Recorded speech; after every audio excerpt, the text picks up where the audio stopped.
Life will give you whatever experience is most helpful for the evolution of your consciousness. And how do you know this is the experience you need?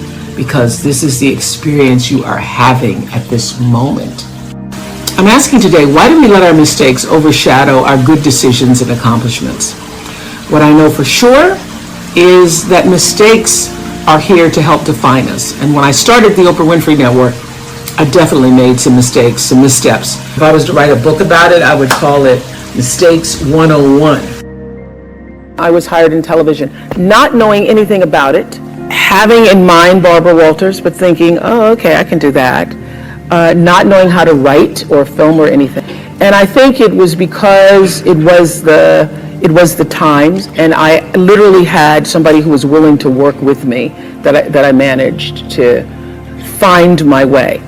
But I had to find my way because the reporting never really fit me. And what did work for me, I'm this old. I'm so old that when I started that, it was a year of live action cam. And so it was like video cameras live. And so the news stations would do a live shot. They would throw to somebody live, even if nothing was going on. And what I found is I wasn't so good at the writing part.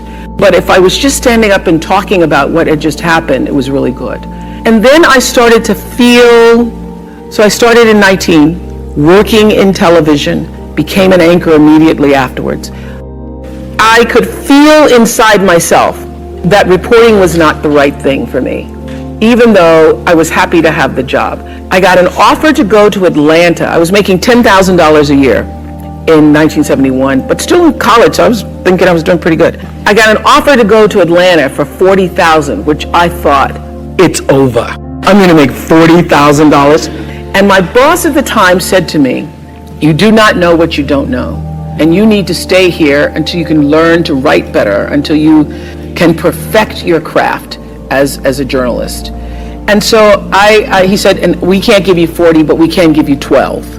So to make a long story short, because I'd be here all day just talking about how it all came about, I started listening to what felt like the truth for me. I started to feel that reporting wasn't for me.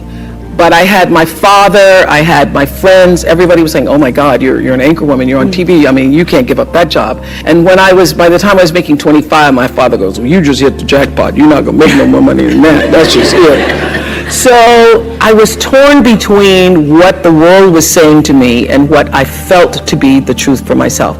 It felt like an unnatural act for me reporting, although I knew that to a lot of people it was glamorous. And I started to just inside myself think, what do I really want to do, what I really want to do. And I will say this, knowing what you don't want to do is the best possible place to be if you don't know what to do. Because knowing what you don't want to do leads you to figure out what is it you really do want to do. When I was a news reporter, it was so unnatural for me, to cover somebody's tragedies and difficulties, and then to not to feel anything for it. If I were to put it in business terms, or to leave you with a message, that the truth is, I have from the very beginning listened to my instinct. All of my best decisions in life have come because I was attuned to what really felt like the next right move for me. So when I got the call to come to Chicago, after starting with a co-anchor and working in talk for several years, I knew that it was the right thing to do. Every single person, except my best friend Gail, said you're going to fail. Every single person when I left, my bosses by this time thought I was terrific and said, you're walking into a landmine, you're going to fail, Chicago's a racist city, you're black, you're not going to make it. Everything to keep me staying. They then offered me a car and an apartment and all this stuff. And I said, no, if I fail, then I will find out what is the next thing for me. And I was not one of those people, all of my, the people who worked with me in news, they would have their tapes and they'd have their stories and they'd have, resumes ready. I didn't have any of that because I knew that the time would come where what I needed would show up for me. And when that showed up, I was ready. Because my definition of luck is preparation meeting the moment of opportunity. And I was prepared to be able to step into that world of talk in a way that I knew I could do it.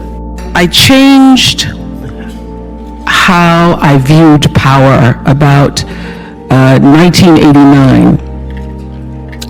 There was a book I read by a man named Gary Zukov called Seat of the Soul. And in Seat of the Soul, he defined what is true power, what is authentic power. And his definition of authentic power being the kind of power that can never be taken from you.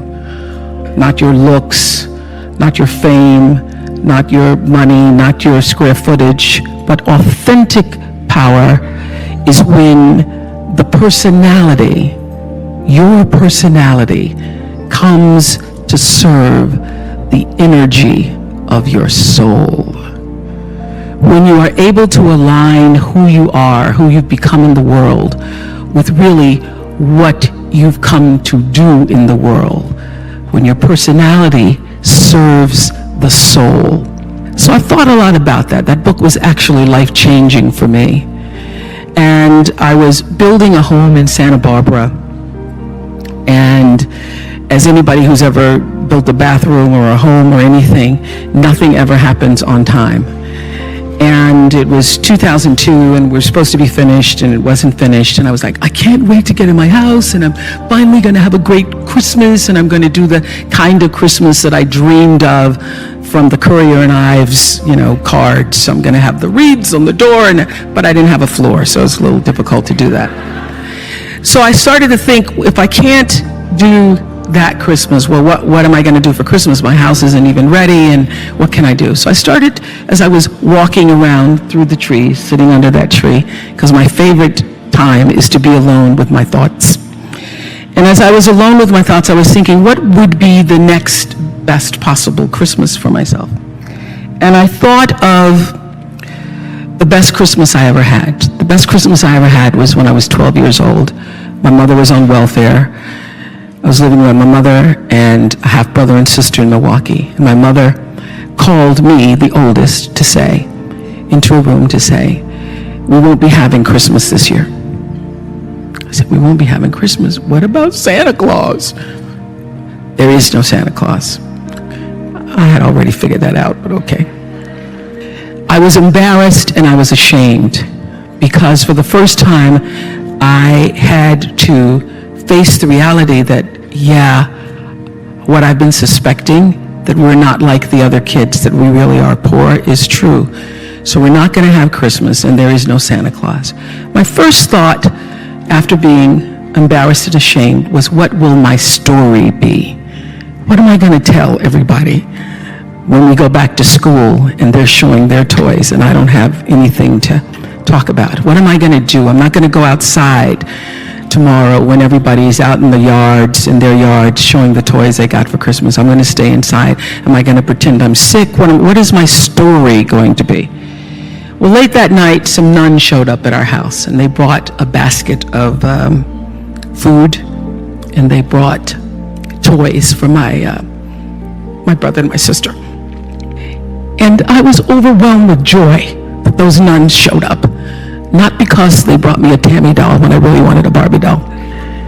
I was overwhelmed because somebody remembered that we existed, and somebody cared enough in the middle of the night to come to our house with food and toys. And also, I would now have a story. So as I was contemplating that was the best Christmas I ever had, I thought, how could I make that possible for somebody else? What could I do to create the same kind of experience for other children? So I took 50 members of my team at Harpo and hired another 50 people in South Africa, and we went to South Africa with the idea of creating something that we ended up doing a documentary about called Christmas Kindness. Christmas Kindness, using my personality to serve the energy of my soul. So we went from village to village, offering toys and clothes, food, soccer balls, to children who'd never experienced Christmas before. And early in the morning, you could see them lining up by the thousands to come. And we actually went to 10 or 12 villages to do this. And people said to me at the time, oh, that's so frivolous, and the kids won't remember it, and why don't you use your money to do something else more substantial, Oprah? And I said, they may not remember the toy. They may not remember the clothes, although they were most excited, the children, to open boxes containing clothes because, as their caretaker said to us, having new clothes made them not feel poor. And for so many of these kids, it was the first time they'd ever experienced having something that was new for them. They may not remember what they got in the box, but they will remember that somebody remembered them.